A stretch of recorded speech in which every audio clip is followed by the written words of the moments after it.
Facebook और Insta ads पे इतना खर्चा कर दिया लेकिन सेल्स नहीं हो रही यार।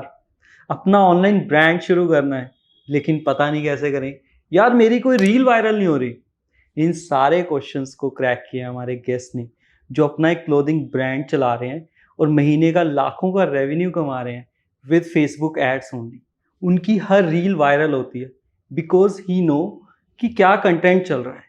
ये एक आई ओपनिंग कन्वर्सेशन थी मेरे लिए। मैंने खुद बहुत कुछ सीखा एंड आई नो आपकी भी नॉलेज आज डबल होने वाली है with this one episode only. So please watch the episode till the end and if you like the content then only subscribe our channel Gurjant Banga. For now, just enjoy the show. Welcome Hanur to Thank our you so another much. episode of Business Drilling Down. My pleasure, my pleasure. So Hanur, आप ना पहले अपने हमारे audience को एक introduction दे दो अपना, like in which space you are, what you guys are doing, then we'll start from there. Okay, so we are primarily into e-commerce fashion industry. Okay. और 5 साल से हम अपना एक मेंस क्लोथिंग ब्रांड चला रहे हैं. I am the sole founder of that brand and designing भी सब कुछ, मतलब मेन जो कोर एस्पेक्ट्स होते हैं हमारे बिजनेस में, दैट वो सब, मतलब आई am the primary doing those things. तो या ई कॉमर्स में 5 साल इंडिया में हमारा मोस्टली होता है. 99% of our customers are in India and our brand name is सिजारी लंडन. तो या Yeah, I'm wearing shirt of Cesari London. That's great. You guys can check out. So yeah, so ये fashion आज ना मैं बहुत एक्साइटेड हूँ. Reason उसका ये है कि this fashion industry is very fascinating. Because मुझे लगता है इंडिया में ना हर घर में एक बंदा फैशन इंडस्ट्री में जाना चाहता है, अपना क्लोथिंग ब्रांड खोलना चाहता है. ठीक है, तो उनकी तरफ से एक क्वेश्चन है कि how this journey started for you और like how you got your first customer. वो क्या जर्नी रही थी? तो आपकी बात बिल्कुल सही है. फैशन इंडस्ट्री इज समथिंग जो ना मतलब मैंने भी अभी रिसेंटली एक रील अपलोड करी थी, तो उसके नीचे इतने कमेंट्स आए कि how to start a clothing brand, how to start this fashion business. तो ठीक है, it's a fascinating business, but हाँ, हर बिजनेस की तरह it has its own challenges also. और स्टार्ट करने पे ना it depends on a lot of factors, जो मुझे लगता है इनिशियली बहुत लोग मिस आउट कर जाते हैं समझने में. अ lot of factors in the sense कि लेट्स से आपका बैकग्राउंड है फैशन डिजाइनिंग का. Okay. तो अगर आप एक फैशन डिजाइनर हो, you will start your clothing brand और a clothing brand in a very different manner. अब मैंने स्टार्ट किया as someone who didn't have any degree in fashion. ठीक है, तो मेरा सिर्फ क्या था, it was solely based on कि मेरा इंटरेस्ट था बहुत ज्यादा फैशन में, पैशन ड्रिवन. या एग्जैक्टली. तो वो एक फैशन के लिए इंटरेस्ट था, और वो फैशन के लिए इंटरेस्ट उस टाइम पे भी, टू बी वेरी ऑनेस्ट, ऐसा नहीं था कि यार एक शर्ट है तो वो बनती कैसे है, ऐसा इंटरेस्ट नहीं था. बस ये था कि हाँ, इतना एक उस चीज की बहुत ज्यादा एक सेंस थी, एक फैशन सेंस थी कि यार एक शर्ट है तो उसकी फिटिंग कैसी होनी चाहिए, उसकी पेयरिंग हमें किस ट्राउजर के साथ करनी है, या एक पूरे आउटफिट को क्या लुक देना है. तो उस चीज की एक सेंस थी. अब उसमें क्या होता था कि लेट्स से मैंने किसी कोई शर्ट देखी कहीं पे, एंड लेट्स से किसी इंटरनेशनल सेलिब्रिटी की देखी मैंने, some celebrity from let's say US और फ्रॉम हॉलीवुड. अब मुझे वैसी शर्ट या वैसा वो स्टाइल मैं ढूंढ रहा हूँ मिंत्रा पे या जो भी मार्केट प्लेसेस है, और मुझे मिल नहीं रहा. अब मैं सोच रहा हूँ कि यार इतना तो इसमें कुछ था नहीं, बट ये सिमिलर ऐसे प्रिंट्स हमारे इंडिया में मिल ही नहीं रहे, ये क्या है कि क्यों नहीं मिल रहे. सो आपने वो गैप फाइंड आउट किया. तो उस टाइम पे मैं एक एग्जांपल देता हूँ कि सो फैशन की अगर हम बात करें, it actually happens in cycles. Okay, ठीक है, तो जैसे इसको मैं थोड़ा सा और इलैबोरेट करता हूँ, फिर उस क्वेश्चन को हम और अच्छे से एड्रेस करते हैं कि फैशन में साइकिल्स का मतलब क्या है कि हर साइकिल मतलब रिपीट हो रही है. तो जैसे स्लिम फिट ट्राउजर्स उस साइकिल का एक पार्ट है, फिर बेल बॉटम ट्राउजर्स जिसको या बूट कट ट्राउजर्स कहते हैं, स्ट्रेट फिट ट्राउजर्स, ठीक है, let's say acid wash jeans, ripped jeans, skinny jeans. उसके बाद अगर हम प्रिंट्स की बात करें तो स्ट्राइप्ड शर्ट्स, फ्लोरल प्रिंट्स, और ऐसे मतलब जो भी चेक्स, बड़े वाले चेक्स जैसे ब्रॉड चेक्स होते हैं या थोड़े माइक्रो चेक्स. अब इन सब की एक साइकिल चलती है, धीरे-धीरे एक-एक चीज़ का ट्रेंड आता है, ठीक ओके। है? In and this happens in a span of a few years. मतलब हुँ, पहले ये 20 साल में एक पूरी साइकिल चलती थी, बट आज के टाइम पे 5 से 6 साल में एक साइकिल कंप्लीट हो जाती है। मतलब इतनी फास्ट ट्रेंड्स चेंज हो रहे हैं, ठीक है? बेसिकली आप सही बोल रहे हो कि ना वो कहते हैं ना ट्रेंड फैशन में ट्रेंड वापस लौट के आता है। हाँ, so that's yes, what you are addressing कि exactly. It it revolves in a circle. बिल्कुल, अभी जैसे कुछ लोग बोलते हैं ना यार, एक मतलब नॉर्मली एक जेन ज़ी 23 इयर्स ओल्ड वुड से कि अभी ये बहुत नई चीज़ आई है, एक बैगी पैंट्स, हाँ। ठीक है? या बैगी कार्गोज़। हुँ। अब उनको उस चीज़ की अगर वो हिस्ट्री में जाएँगे ना, तो उनको पता लगेगा कि वो 1980s में भी था ट्रेंड। हाँ, बिल्कुल। वो 1990s में भी आया था कहीं पे। ओके। तो अब क्या है कि वो एक साइकिल चलती है। अब इंडिया में जब मैं इस चीज़ में बहुत ज़्यादा इंटरेस्टेड था, आई वाज़ इन कॉलेज, हुँ, हुँ। तो I was inspired by some of, I would say, Hollywood celebrities जिनकी मैं थोड़ी फैशन सेंस देखता था। तो मुझे ऐसा लगता था कि यार ये चीज़ दिख रहा है कि हाँ, ये इस टाइप के प्रिंट्स या इस टाइप के ट्राउज़र्स का ट्रेंड कुछ स्टार्ट हुआ है, देखने में अच्छी लग रही है, बट वो इंडिया में अभी अवेलेबल नहीं है। ओके। और उसका भी रीज़न ये होता था, जब मैं उसको थोड़ा और डीपली स्टडी किया, उस टाइम तो उस चीज़ की इतनी नॉलेज नहीं थी, बट जब उसको डीपली स्टडी किया, तो मुझे ये समझ आया कि जितने भी बड़े प्लेयर्स हैं या एक फैशन ब्रांड्स ऑलरेडी एस्टैब्लिश्ड हैं, वो ना इतना ज़्यादा एक्सपेरिमेंट्स में बिलीव नहीं करते। ओके। उनके क्योंकि उनके ना एक सेट कस्टमर बेस सेट है, हुँ। और उनको पता है कि हमारी ये चीज़ सेल होती है, ये चीज़ हमारी बिकती है, यहाँ पे हमें कस्टमर बेस हमारा इस चीज़ को पसंद करता है। तो वो जब तक एक ट्रेंड एस्टैब्लिश नहीं हो जाता, तब तक वो उस ट्रेंड के साथ एक्सपेरिमेंट करते नहीं हैं। मतलब अडॉप्ट बहुत लेट करते हैं जो लेटेस्ट ट्रेंड्स होते हैं। एग्ज़ैक्टली। तो अभी इंडिया में वो ट्रेंड लेट आते हैं। हाँ, तो अभी मतलब मैंने 5 साल पहले स्टार्ट किया था। उस टाइम पे अगर कोई ट्रेंड अ, यूएस में या वही हॉलीवुड की इंडस्ट्री में अगर कोई नया ट्रेंड आ रहा है, तो वो 6, 7, 8 महीने या 1 साल भी मिनिमम लग जाता था, इंडिया में उस चीज़ का आने में, कि वो 1 डेढ़ साल बाद आपको दिखेगा कि ह अच्छा, जो एस्टेब्लिश्ड ब्रांड्स हैं इंडिया में, वो चीज़ बनाएँगे, हुँ, हुँ, हुँ। ठीक है? और लेकिन अभी वो साइकिल भी कम हो चुकी है। अभी ओके। उसमें भी क्योंकि सोशल मीडिया से इतना ज़्यादा हम सब लोग कनेक्टेड हो चुके हैं, तो अब उस चीज़ में जहाँ पहले 1 साल लगता था, अब वहाँ 2 महीने लगते हैं। But okay. अभी भी 2 महीने का गैप 2 है, महीने का गैप। अभी तो भी है। आप वो गैप पूरा कर पा रहे हो? हाँ, मतलब जैसे ही हमारा हॉलीवुड में कोई स्टाइल आता है हुँ, और आपने मतलब इसको अगर मैं थोड़ा-सा कंक्लूड करूँ ना हाँ, अपनी ऑडियंस के बेसिकली लिए। इंटरनेशनल ट्रेंड्स हम बोल सकते हैं। तो बेसिकली आपने उस टाइम पे एक प्रॉब्लम देखी थी, हाँ, जिसको आपने कवर किया। तो प्रॉब्लम सिर्फ़ ये नहीं है कि फैशन इंडस्ट्री में जाना है। हुँ, फैशन इंडस्ट्री में क्या प्रॉब्लम है कि एक जो हमारे लेटेस्ट ट्रेंड्स हैं ना, वो बड़े लेट इंडिया में आ रहे हैं। आपने वो डेफ़िनिटली। स्पीड को कम कर दिया। हाँ, जो लेटेस्ट है वो अगर इंटरनेशनल में आ गया तो हुँ, सिज़ारी लंदन में भी वो मिलेगा, हाँ, राइट? बिल्कुल। दैट्स व्हाई वो ब्रांड नेम के साथ ना एक लंदन लगाया था, ओके, कि हम ताकि इंटर मतलब we are trying to convey कि हम इंटरनेशनल ट्रेंड्स को के साथ मैच अप कर रहे हैं। ओके। हनूर ये तो आपके पास आइडिया आ गया, है ना? हुँ, इंटरेस्ट आ गया कि यार आपने गैप देखा। लेकिन एक आइडिया आने के बाद आपने शर्ट बेचनी शुरू कर दी। आपने पहला कस्टमर बना लिया, है ना? तो उसके बीच में क्या होता है कि कई लोग वहीं रुक जाते हैं। यार आइडिया आया मुझे, मैंने क्लोथिंग ब्रांड बनाना है, लेकिन इम्प्लीमेंट कैसे करूँ? और सबसे बड़ा मिथ कि पैसे कितने लगेंगे? हुँ, मेरे पास तो पैसे नहीं है, या लोग सोचते हैं कि बिना पैसे के कैसे बिज़नेस चलाया जाता है? क्योंकि राइट, आजकल का ट्रेंडिंग क्वेश्चन है, how to start online business without money. तो इसके ऊपर आप थोड़ा-सा हमें बताओ कि how you started your journey for that? Right.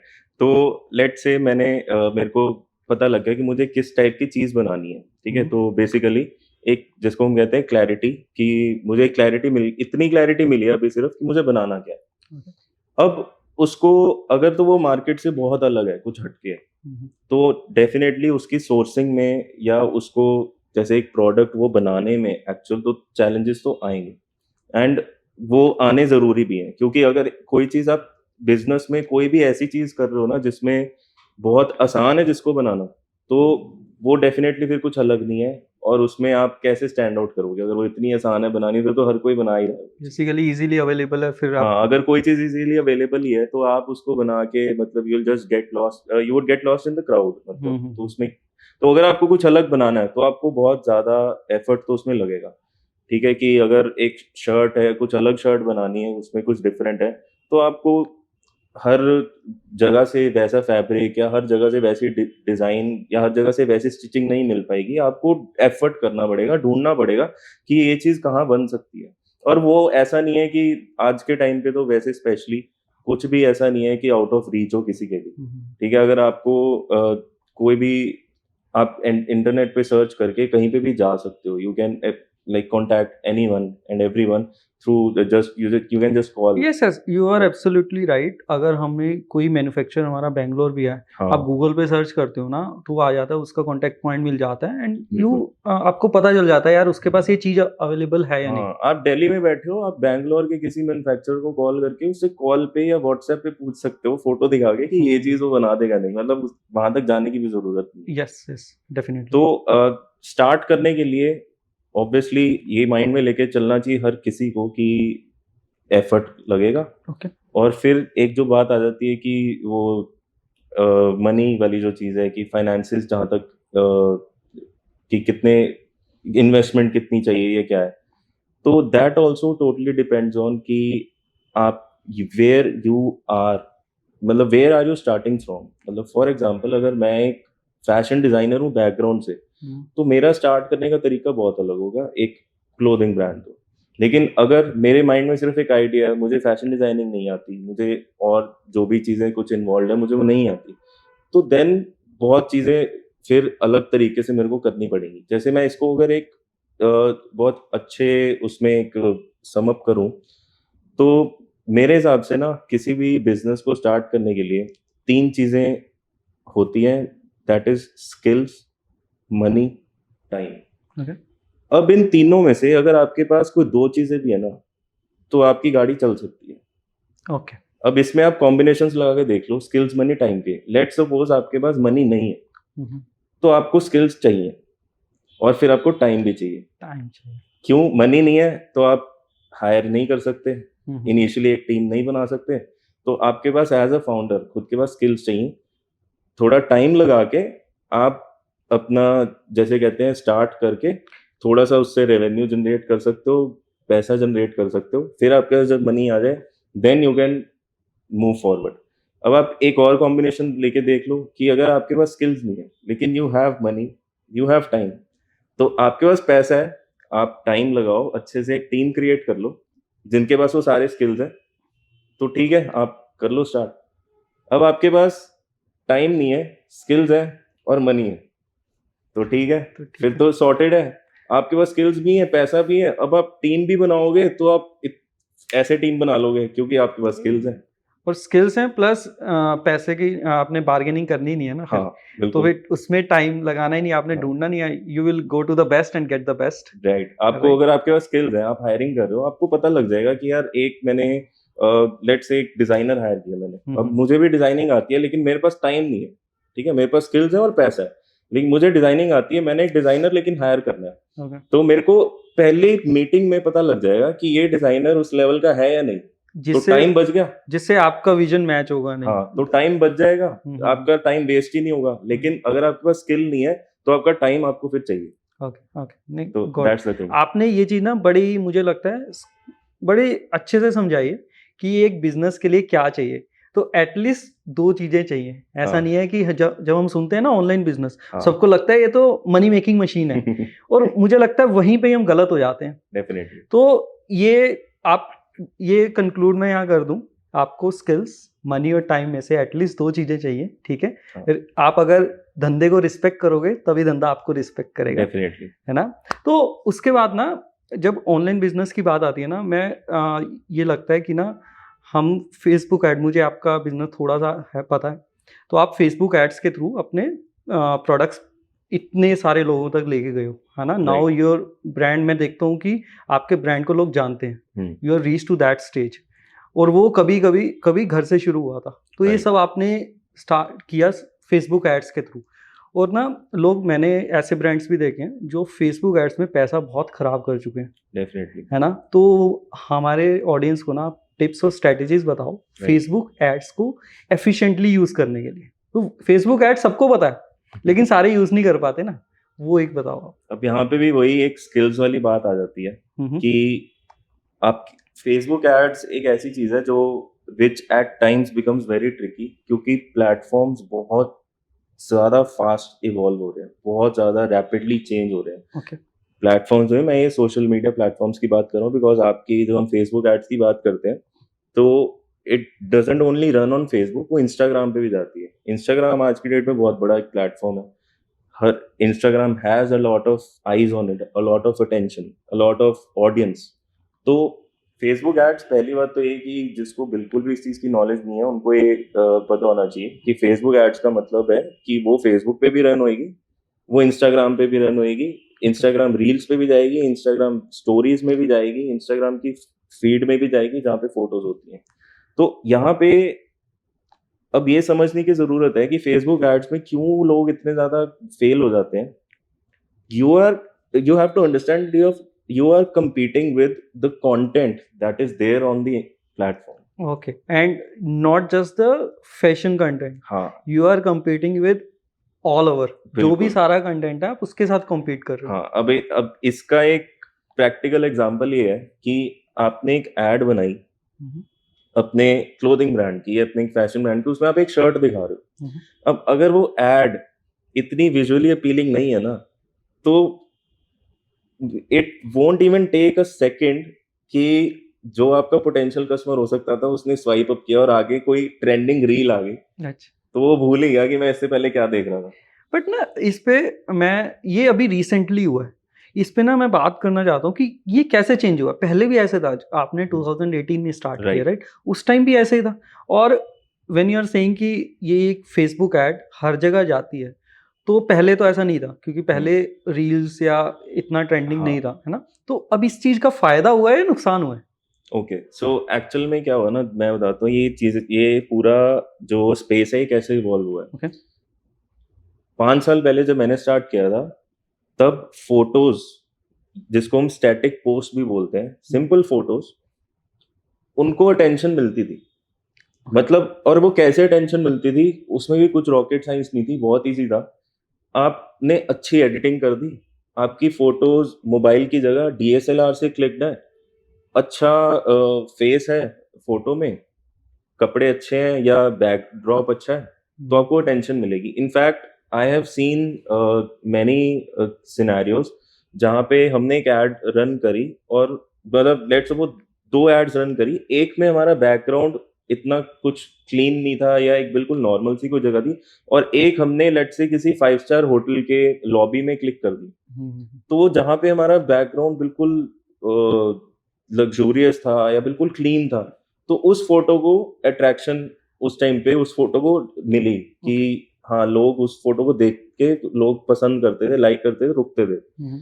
तो धीरे धीरे जैसे जैसे सोशल मीडिया पे चीजें इवॉल्व हुई हैं, कंटेंट इवॉल्व हुआ है, तो किस चीज से लोग अट्रैक्ट हो रहे हैं, that has changed a lot. Okay. तो पहले स्टार्ट हुआ फोटोज से। फोटोज में अगर आपको स्टैंड आउट करना है तो आपको कुछ नहीं करना है, एक अच्छा बैकग्राउंड होना चाहिए, क्लीन बैकग्राउंड होना चाहिए, मॉडल अच्छा होना चाहिए, फेस फेस अच्छा अच्छा होना होना चाहिए। चाहिए, ओके। ठीक है। अब उसके बाद क्या हुआ कि अब ये चीज भी कॉमन हो गई थोड़ी सी।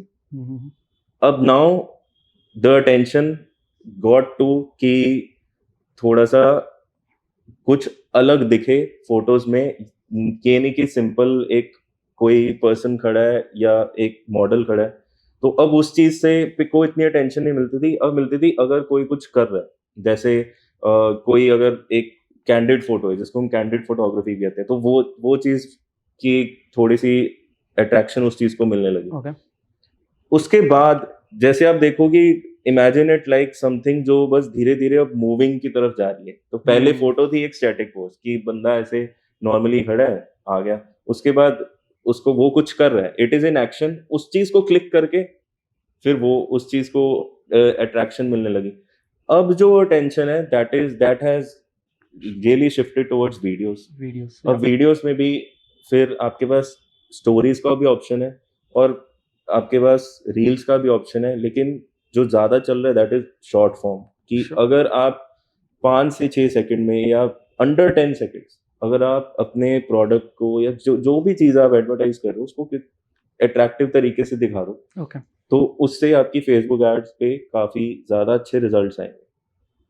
और अब प्लेटफ़ॉर्म्स को जैसे ये करना पड़ा कि पहले हमें फेसबुक ऐड जब हम चलाते थे, तो हम सिर्फ़ हमारा मोस्टली फ़ोकस होता था कि वही फ़ोटोज़ वाली प्लेसमेंट्स पे, जिसको हम बोलते हैं कि इंस्टाग्राम फ़ीड पे हमारे ऐड चली जाए। ओके। फिर फेसबुक ने ये चेंजेस उसमें इनकॉर्पोरेट किए कि अब आप स्टोरीज़ में भी अपनी एड्स दे सकते हो, क्योंकि धीरे-धीरे चीज़ें वीडियोज़ की तरफ शिफ्ट हो रही थी। तो basically Facebook is very good in business. हाँ, तो वो राइट। आपको अट्रैक्ट कर रहा है with different forms of ads, है हाँ, ना? क्यों तो उनको भी पता है, उन्होंने देखा कि मतलब उन दे obviously have a lot of readings, a lot of data correct. to figure out कि what's working and what's not working. Okay. So they want to make it work for us. They hmm. they are doing best of their efforts. I would say ऐसा नहीं है कि मतलब बहुत लोग Facebook पे जिनका नहीं भी एड्स चलती तो वो थोड़ा सा गालियां देते हैं फेसबुक को कि ऐसा है वैसा है, या हमारे तो सारे मतलब जैसे कहते हैं ना कि पैसे ही वेस्ट हो गए इस प्लेटफॉर्म पे। बट इन द एंड उनके हाथ में सिर्फ ये कि वो आपकी एड को प्लेस कर सकते हैं, that is what we call ad placement. नहीं, इस पे ना आपने बड़ा अच्छा पॉइंट बोला है कि लोग फेसबुक को गालियाँ देते हैं। रीज़न उसका ये है कि जो मैंने क्वेश्चन पूछा ना कि वो अगर फेसबुक से कुछ पैसे नहीं कमा रहे ना, तो वो गालियाँ देंगे। हाँ, अब इसमें 2 चीज़ें डिफरेंशिएटिंग फैक्टर जो मुझे लगती हैं। फर्स्ट ये है कि हर कंटेंट अब सबको पता है वीडियो चल रही है, लेकिन पॉइंट टू नॉट कि हर वीडियो नहीं चल रही। हाँ, डेफिनेटली। तो पहला क्वेश्चन तो ये है आपको कि वो शेयरेबल या कैसा कंटेंट होना चाहिए, रिलेटेबल, जो एंगेज कर पाए हमारे कस्टमर को। ठीक है, अब जैसे आपका शर्ट ब्रांड है, मुझे ऐसा लगता है कि तो उसी का क्लोथिंग का एग्जांपल देके आप कैसी रील्स बना रहे हो कि लोग उसको शेयर कर पाएं और एंगेज हो पाएं लोग। अदरवाइज आपकी बात सही है, वो स्क्रॉल अप हो जाएगी, है ना? डेफिनेटली। तो एक तो चीज़ ये है कि आपको देखो, अब लोग इतना टाइम हो गया फेसबुक एड्स को भी मतलब एज़ अ प्लेटफ़ॉर्म मतलब एग्ज़िस्ट करते हुए। हम्म। एक as a tool Facebook ad is as a tool has matured a lot. तो उसमें क्या हुआ है ना कि अब लोग भी थक चुके हैं एड्स देख के।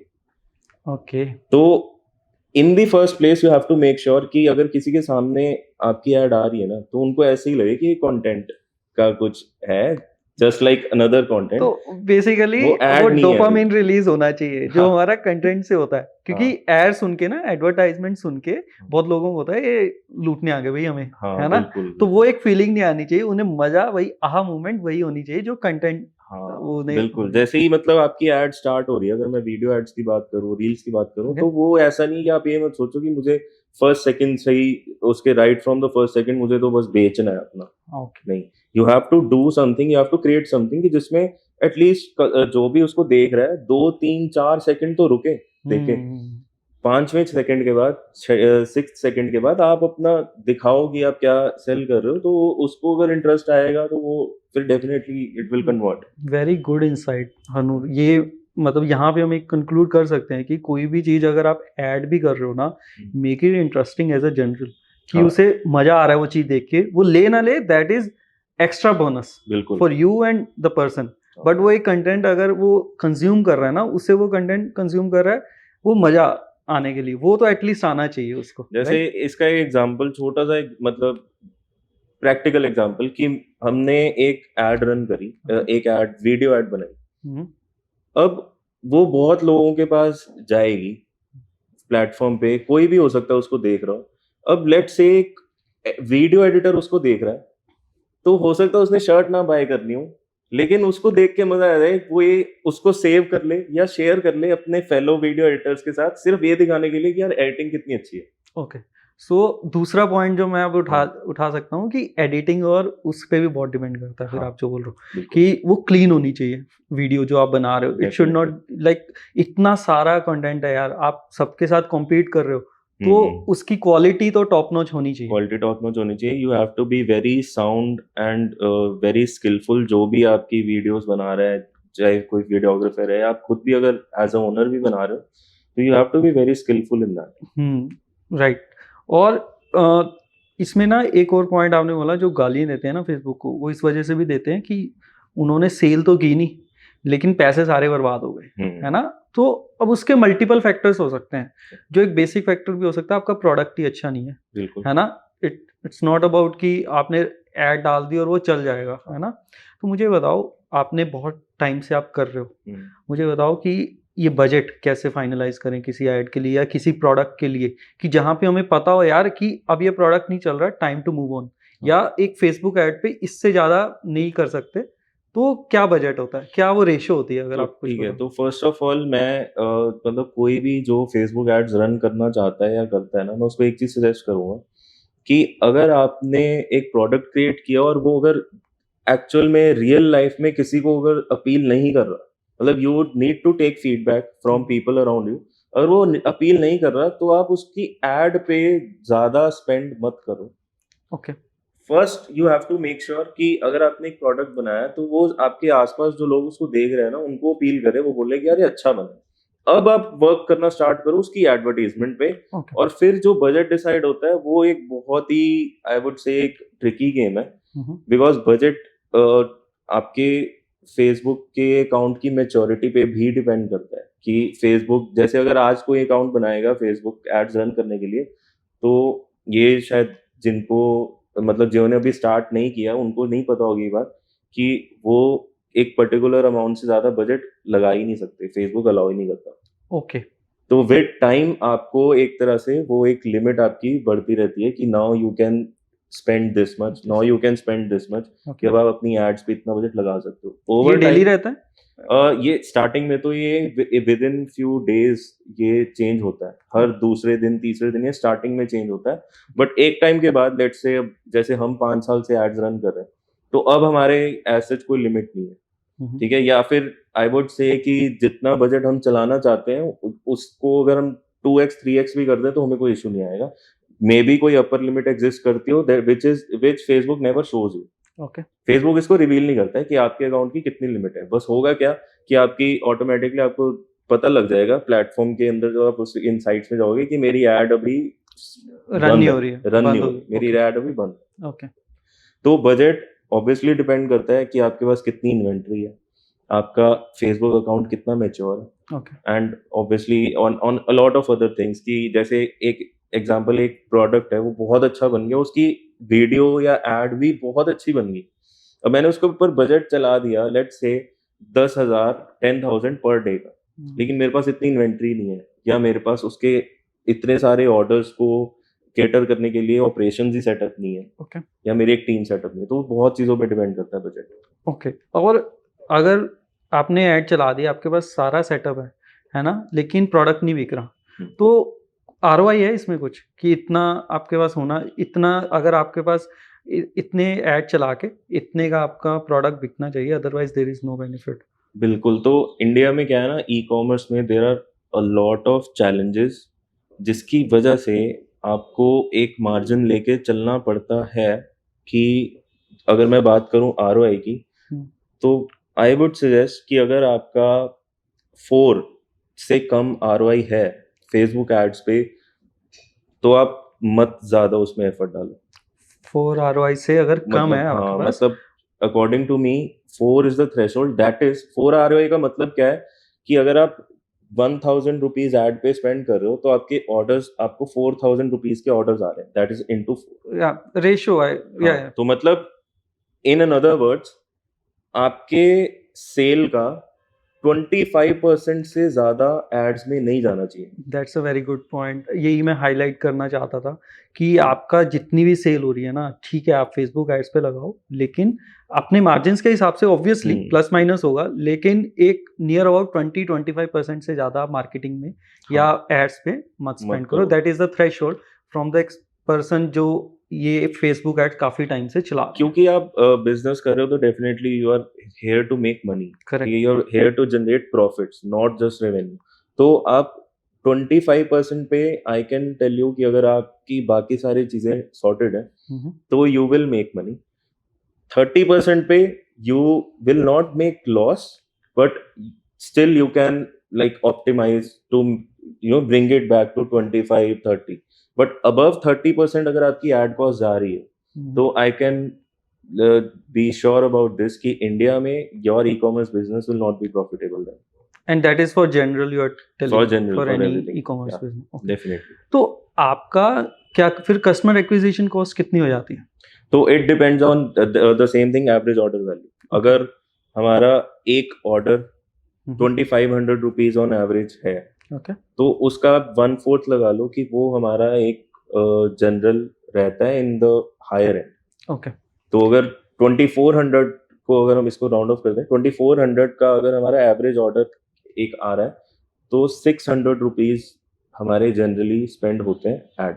ऐड पे। हाँ, अगर Okay. लेकिन again that depends on the product. अगर हमारा वो प्रोडक्ट हिट है, अगर उसकी एड बहुत अच्छी बन गई है, तो वो 300 पे भी हो जाता है, ओके 400 पे भी हो एंड जाता है। This you are telling about अपनी वेबसाइट पे।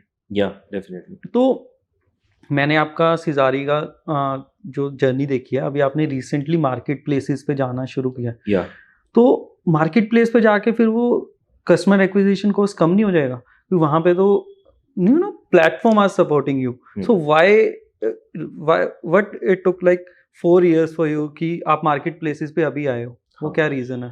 तो राइट, मिंत्रा पे अभी हमने रिसेंटली लॉन्च किया है, एंड हम बैक इन 2019 ऑल्सो मिंत्रा ने हमें कांटेक्ट किया था to get our brand listed on Myntra, but we didn't do it. अब उसका रीजन क्या है कि मिंत्रा या और प्लेटफॉर्म्स की कमीशन वेरीज फ्रॉम 20 to 30%।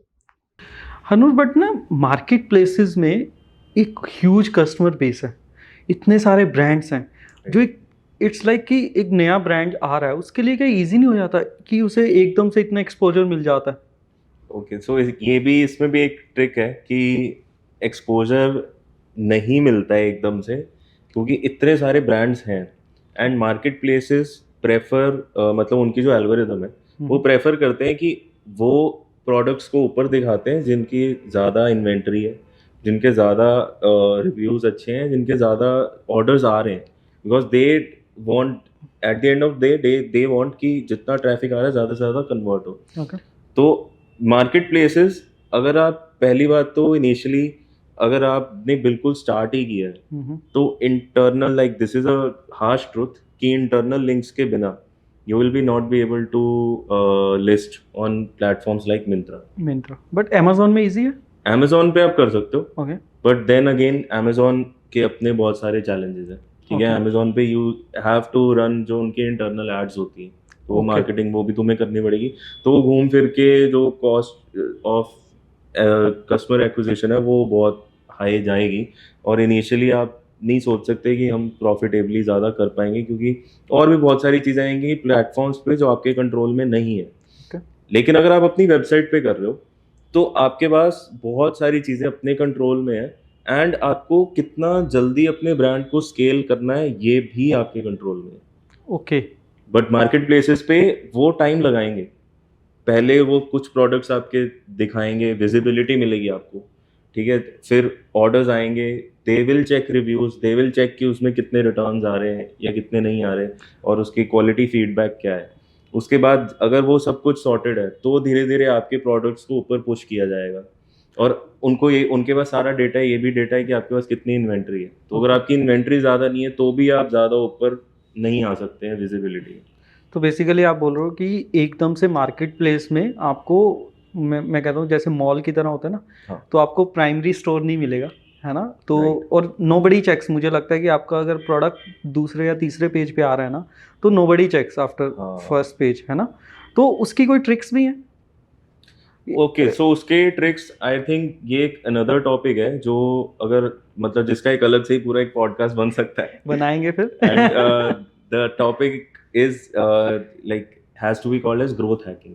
वो एक ग्रोथ हैकिंग एक है, एक फंडा कह लो कि जिसको अगर आप करते हो फॉलो, तो आप वो कर सकते हो अचीव कि आपके प्रोडक्ट्स को ज़्यादा विजिबिलिटी मिले मार्केट प्लेसेस पे। बट ऑल इन ऑल हम जो बात कर रहे थे कि एक ब्रांड को इनिशियली मार्केट प्लेस पे आने के लिए बहुत सारी चीज़ें पहले सॉर्ट करनी पड़ेंगी, तो तब वो मार्केट प्लेस पे आगे कुछ सोच सकते हैं कि हाँ अब हमारा यहाँ पे कुछ मतलब हम अचीव कर सकते हैं। वो जो चीज़ें सॉर्ट करनी है, बेसिकली जो मुझे समझ आ रहा है, आपको अपनी product quality plus you should have good reviews, है ना? बिल्कुल, वो थोड़ा सा सॉर्ट आउट करना पड़ेगा कि एज अ फ्रेश अगर आप आते हो, it will take a lot of time बिल्कुल। ऑर्गेनिकली, हम्म, है ना। ग्रोथ हैकिंग के बाद हम हाँ। बाद में बात करेंगे, बट हाँ उससे थोड़ा पुश मिल सकता है, लेकिन ऑर्गेनिकली आपको बहुत टाइम लग जाएगा उसमें आने में, एंड राइट। आपके प्रोडक्ट में फिर एक ना डिफरेंशिएटिंग फैक्टर भी होना चाहिए। अगर आप totally dependent on market place हो, उसका रीज़न ये है कि किसी ने आपका प्रोडक्ट मान लो क्लिक भी कर लिया, ओके। अब उसके नीचे मार्केट प्लेस 10 और ब्रांड्स के उसी के नीचे दिखा रहा है सजेस्टेड प्रोडक्ट्स। अब वो 10 और जो ब्रांड्स के सजेस्टेड प्रोडक्ट्स आ रहे हैं दैट ऑन सेम पेज, उस उनसे compete करना है आपने, तो वो एक चैलेंज मुझे है। ना जब से मैंने ये कन्वर्सेशन स्टार्ट किया ना हरनूर, मुझे हर जगह पता है क्या लग रहा है कि यार इतना कंपटीशन है।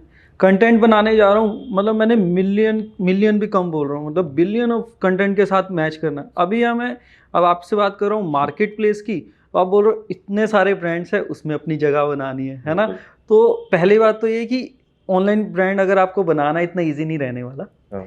ठीक है। तो हम यहाँ पे आपको गुड पिक्चर देने के लिए नहीं आए, हम आपको फैक्ट्स बता रहे हैं। दूसरा, मुझे आप ये बताओ कहाँ जा रही है ई कॉमर्स फिर? ई कॉमर्स में अभी अपॉर्चुनिटीज़ हैं क्या? अभी कोई गैप्स हैं जो आप देखते हो यार ये फील हो सकते हैं? तो गैप्स में मैं इतना मतलब आई वोंट से कि बहुत ज़्यादा कुछ गैप्स अब बचे हैं, क्योंकि ई कॉमर्स काफ़ी इवॉल्व हो चुका है इंडिया में। Okay.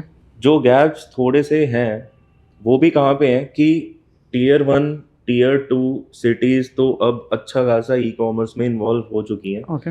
But tier 3 tier 4 cities वहाँ पे अभी काफ़ी अपॉर्चुनिटीज़ है ई कॉमर्स के लिए, बट वहाँ पे फिर चैलेंजेस भी अपने हैं because of their disposable income, because of the trends that they follow और दे लाइक। तो उस चीज़ के थोड़े से चैलेंजेस हैं, बट हाँ ई कॉमर्स में ऑल इन ऑल अगर आपको ग्रोथ चाहिए तो आपको एक दो चीज़ें ना बहुत basic you have to make sure कि आप उन वो फॉलो करो। दैट इज कोई भी ऐसा प्रोडक्ट जिसका ट्रेंड हो या जिसकी डिमांड हो मार्केट में, और वो छोटे से छोटे पैकेज में अगर आप डिलीवर कर सकते हो, तो that has a lot of potential for growth as a business.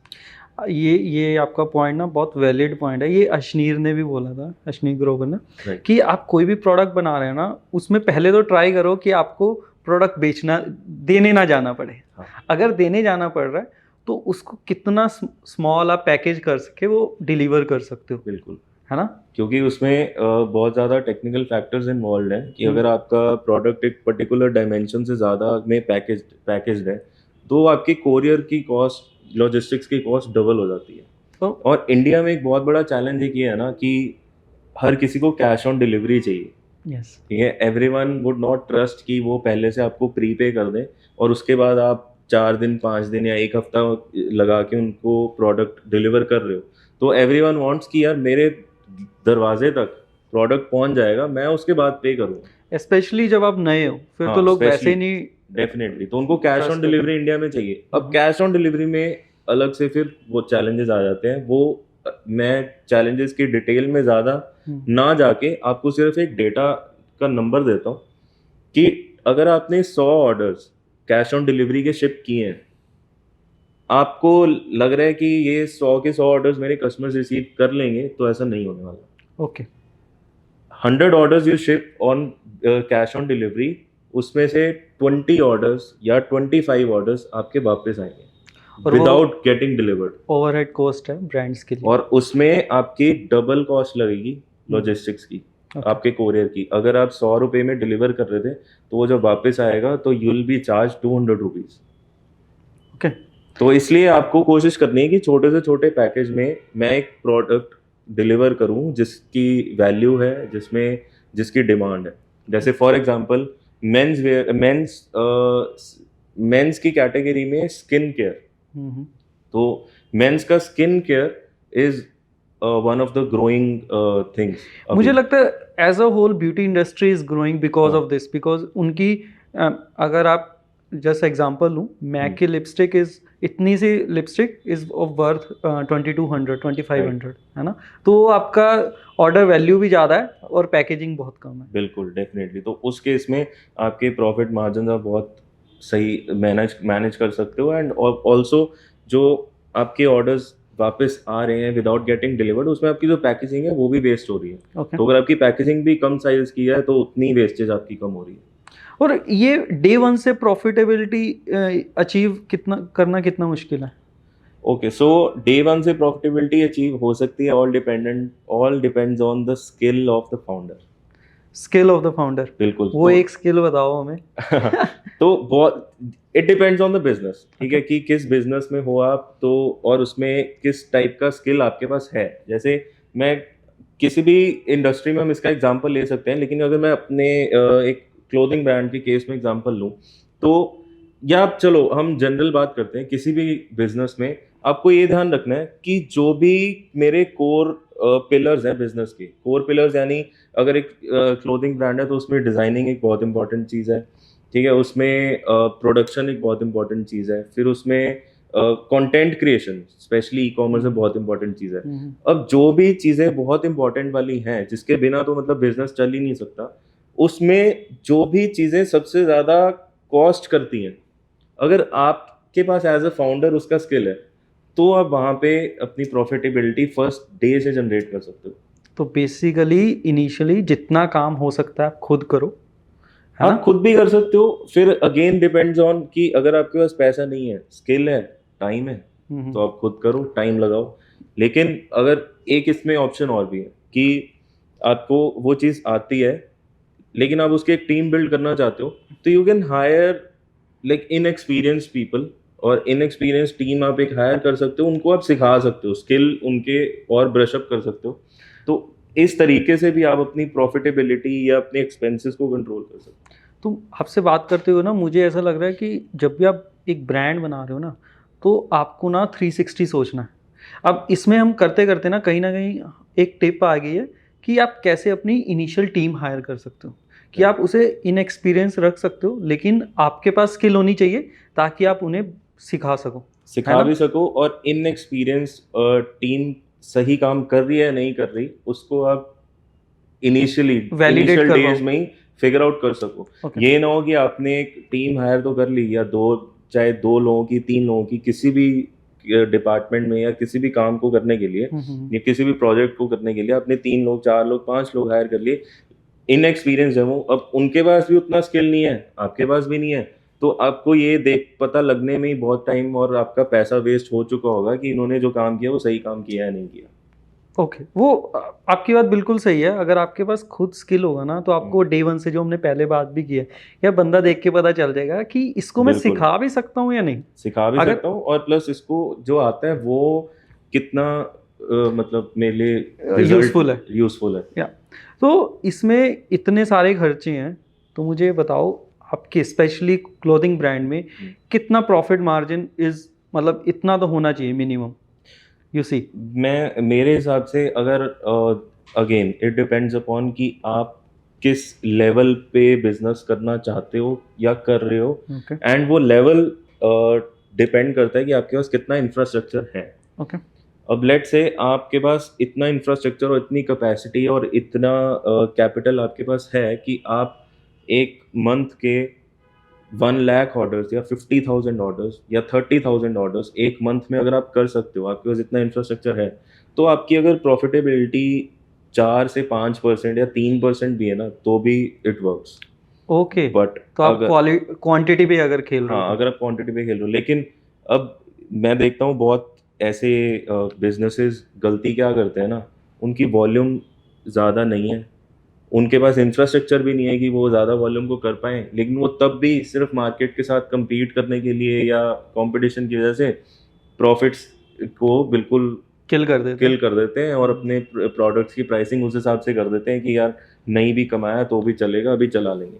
But मेरा ये पर्सनली ये मानना है कि अगर आप प्रॉफिट्स कम कर रहे हो तो आपकी क्वांटिटी ज़्यादा होनी चाहिए। हाँ, बेसिकली वही है कि आपके पास इतना पैसा होना चाहिए कि आप खुद अपने बिजनेस को खुद सरवाइव कर पाओ, है ना? डेफिनेटली। नेक्स्ट ऑर्डर्स अगर आपको अगर ग्रो भी करना है, तो आपकी रनिंग इनकम से जो आपका रेवेन्यू जनरेट हो रहा है, आप उससे कर पाओ एटलीस्ट, बिल्कुल। राइट? तो मुझे नेक्स्ट ये बताओ कि लोग, जैसे हम मिस्टेक्स की बात कर रहे हैं, और क्या मतलब ऑनलाइन ब्रांड ना, अभी क्लोथिंग ब्रांड बहुत लोग खोलते हैं, व्हाट्सएप से शुरू कर देते हैं, हाँ, लेकिन सबका इस लेवल तक नहीं पहुंच पाता। वो क्या कॉमन मिस्टेक्स और करते हैं? तो कॉमन मिस्टेक्स ना बहुत ज़्यादा, एक तो स्किल लेवल पे तो आ ही जाती हैं, हम्म। ठीक है, स्किल लेवल पे जैसे कि अब किसी ने ब्रांड तो स्टार्ट कर दिया, लेकिन उनको डिजाइनिंग की एबीसी भी नहीं पता, वो Okay. ब्रांड स्टार्ट कर लिया उन्होंने, ठीक है। या उनके पास चलो डिजाइनिंग का नहीं पता, ब्रांड स्टार्ट कर लिया, लेकिन अब उनके पास फंड्स भी नहीं है कि वो एक डिजाइनर हायर कर लें जो महीने की 1-1.5 लाख सैलरी लेता हो, वो उसको भी हायर नहीं कर सकते, लेकिन वो किसी तरीके से बस चला रहे हैं अपना क्लोथिंग ब्रांड। तो स्किल लेवल पे सबसे पहले गलती होती है। अब मैं अगर लेट सपोज मान के चलें कि आप जिस भी बिजनेस में हो, आपके पास स्किल्स की कमी नहीं है। देखो स्किल्स में भी एक चीज मैं और क्लियर करना चाहूंगा, ये जरूरी नहीं है कि हर स्किल आपको ही आना चाहिए।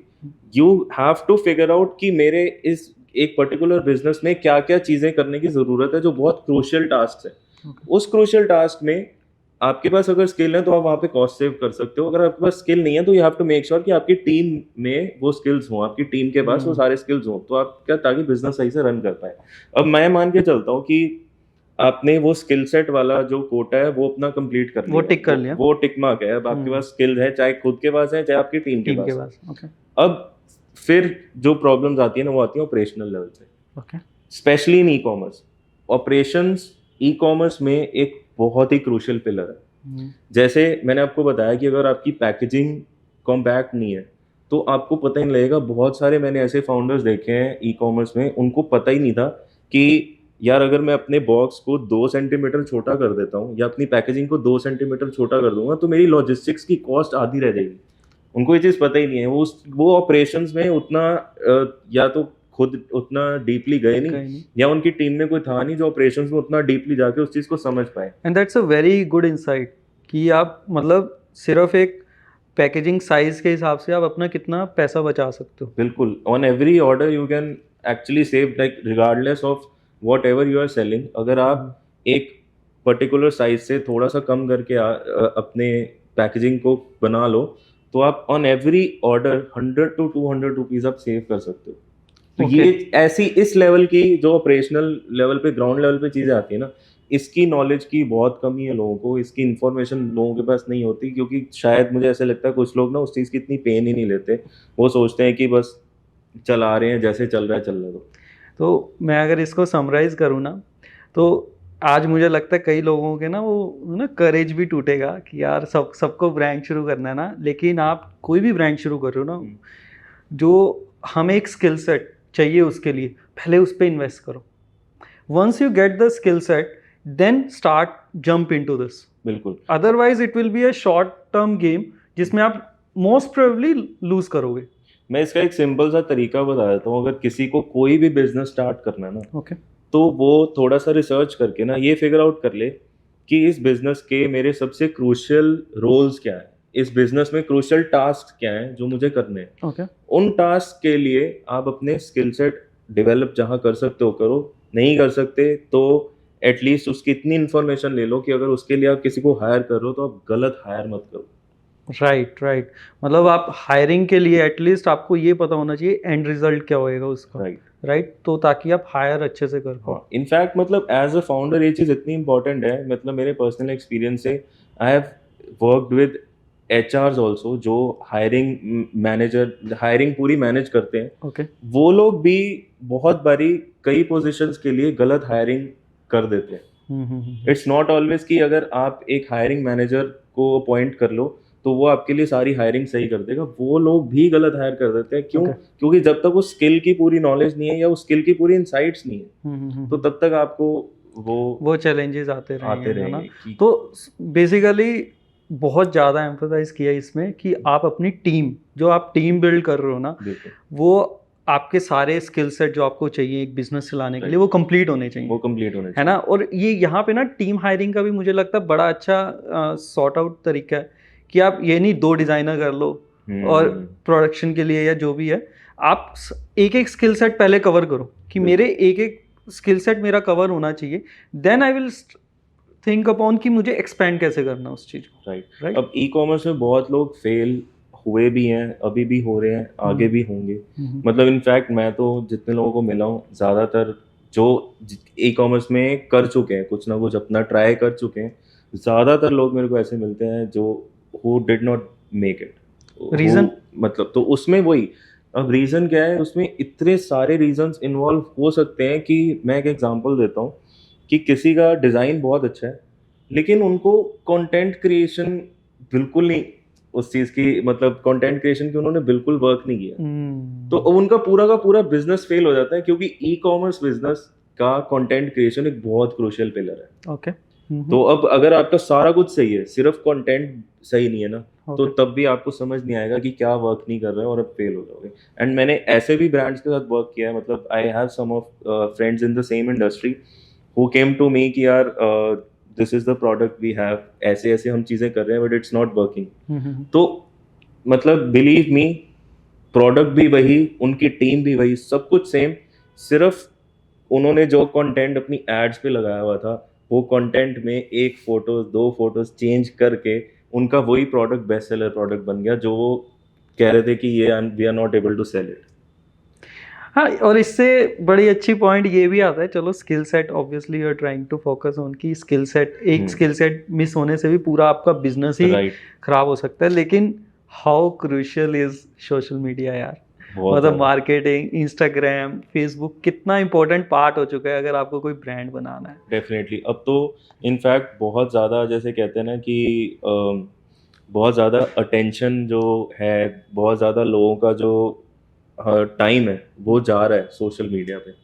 हाँ, तो मतलब if you want visibility in B it any business, आपको कुछ विजिबिलिटी चाहिए, तो ज़रूरी नहीं है कि आप एक वेबसाइट बना के ऑनलाइन सेल कर रहे हो, आप अपनी ऑफलाइन शॉप को या ऑफलाइन स्टोर को भी कंटेंट के थ्रू वायरल कर वायरल सकते कर हो। सकते हो, करेक्ट करेक्ट, और ये हुआ भी है ना। Right. अब बेंगलोर के छोले भटूरे, कहीं मैं उस दिन वीडियो देख रहा हूँ, वो इतने फेमस हो गए बिकॉज वो कंटेंट बना और वो हाँ, वायरल हो गया। बिल्कुल। अब हम कभी जाएंगे तो ऑब्वियसली वहाँ एक बार ट्राई कर सकते हैं, हाँ, राइट। तो ज़रूरी नहीं है कि वो जहाँ पे वो लोकेटेड है उसके आसपास के लोगों को ही दिखे वो, करेक्ट और वो सबको दिख रहा है, और आज नहीं तो कल उनमें से बहुत लोग कन्वर्ट होंगे as customers. Correct correct correct. तो मेरा ना एक कंसर्न एक ये है, स्पेशली आपकी क्लोथिंग इंडस्ट्री से। हमने इतनी बात की है ना कि हमारा इतना कंपटीशन है, इतने सारे ब्रांड्स हैं, इतने सारे लोग करना भी चाहते हैं, Right. लेकिन ना इंडिया में लोकल कोई लग्जरी ब्रांड नहीं है। वो क्यों नहीं है? कोई हाई एंड ब्रांड नहीं है। हम आप जो भी हम ब्रांड देखते हैं ना, बड़े कॉस्ट इफेक्टिव हैं, है ना।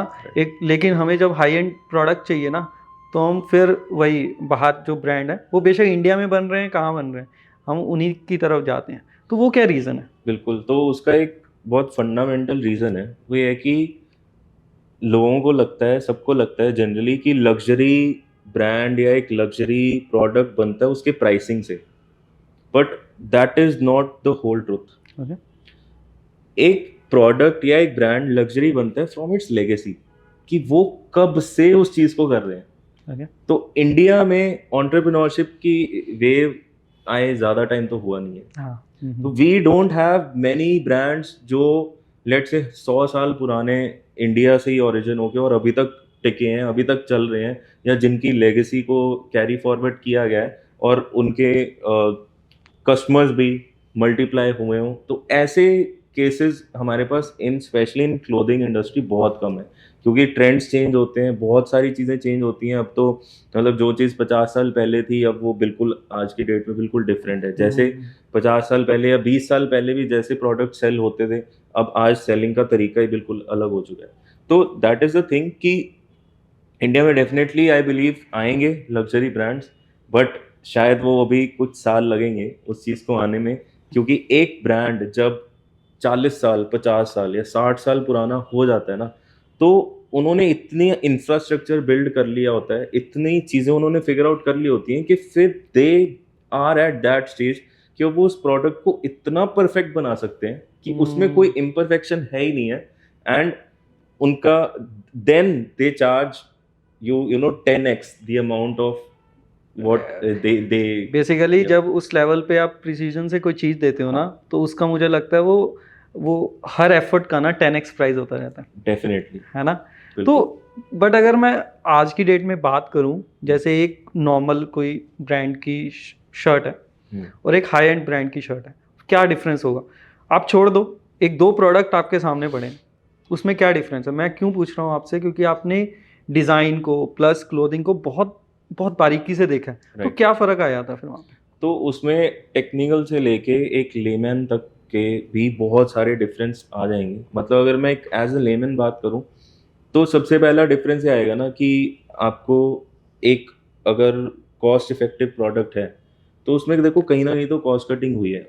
अब Okay. वो डिपेंड्स ऑन द ब्रांड कि उन्होंने कहाँ पे कॉस्ट कटिंग करी है। हो सकता है उन्होंने फैब्रिक पे कॉस्ट कटिंग करी हो सकता है उन्होंने स्टिचिंग पे कॉस्ट कटिंग करी Okay. हो सकता है उन्होंने उसकी कंस्ट्रक्शन पे कॉस्ट कटिंग करी हो कि उसके साइजेस ऐसे बनाए हैं कि उनका कम से कम फैब्रिक लगे, उसकी स्टिचिंग ऐसे करी है या उसकी डिजाइनिंग ऐसे करी है कि कम से कम मटेरियल लगे, बटन्स हैं या जो भी चीज़ें हैं वहाँ पे जो भी एक प्रोडक्ट को बनाने में इन्वॉल्व है, कहीं पे भी कॉस्ट कटिंग हो सकती है।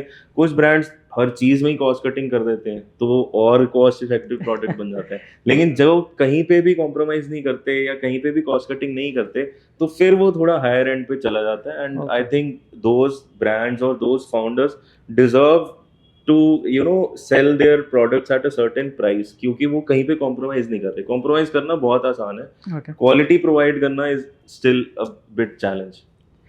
Got your point. मतलब डिफरेंसेस रहते हैं वो, एक जब आप इंफ्रास्ट्रक्चर तैयार कर लोगे ना एक उस लेवल पे जहाँ पे आपको क्वांटिटी मिल रही है, राइट। इतने ऑर्डर्स आ रहे हैं, तो आप वो धीरे धीरे धीरे धीरे वो प्रिसीजन लाते रहोगे अपने हाँ, प्रोडक्ट में, and then it becomes high end, और जो हम कहते हैं वो लेगेसी बन जाती है ना। बिल्कुल। तो दैट्स आवर पॉडकास्ट। और मैं आपको बता देता हूँ कि ना इनका प्रोडक्ट मैं यूज़ कर रहा हूँ, that is near to perfect.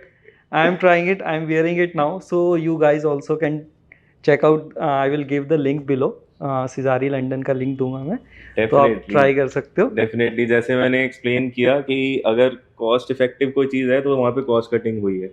अगर हम एक सर्टेन प्राइस चार्ज कर रहे हैं किसी भी प्रोडक्ट का, कोई भी ब्रांड चार्ज कर रहा है, तो उसमें अगर वो ब्रांड अभी 5 साल से 10 साल से इंडस्ट्री में है तो कुछ तो वो सही कर ही रहा है। हाँ, नहीं नहीं, और एक्चुअली इस इंडस्ट्री में, जिस इंडस्ट्री में हो ना आप, ये बहुत क्राउडेड है। मुझे लगता है यहाँ एंटर होना फिर भी इजी है, लेकिन Definitely. यहाँ पे टिके रहना 5 साल के लिए, है ना, तो आपने कुछ ना कुछ वैल्यू दी है आप। इस टॉपिक पे तो एक पूरा अलग पॉडकास्ट बन सकता है तो कि how to prevail, Sustain. How to sustain in this industry. क्योंकि स्टार्ट करना बहुत आसान है, हम्म। बहुत लोग हैं, अब तो हर एक नया इन्फ्लुएंसर कह लो या हर एक कंटेंट क्रिएटर बोल रहा है कि मुझे ब्रांड स्टार्ट करना है। तो स्टार्ट करना बहुत आसान है, लेकिन उसको 5 साल 10 साल तक चलाना, सस्टेन करना is difficult, is the challenge.